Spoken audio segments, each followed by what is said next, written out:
espetáculo se chama Amor e é dedicado a todas as mulheres que estão aqui hoje à noite.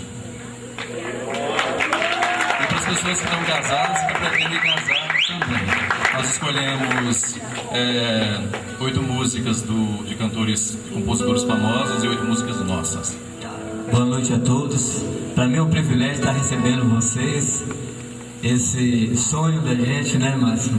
De estar tocando para vocês aí, mostrando as nossas músicas.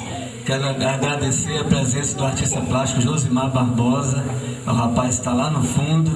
Esse rapaz que pintou essa obra-prima, palmas para ele aí. Quero agradecer a presença do Guido, que tem nos apoiado aí artisticamente. Um abraço, viu, Guido?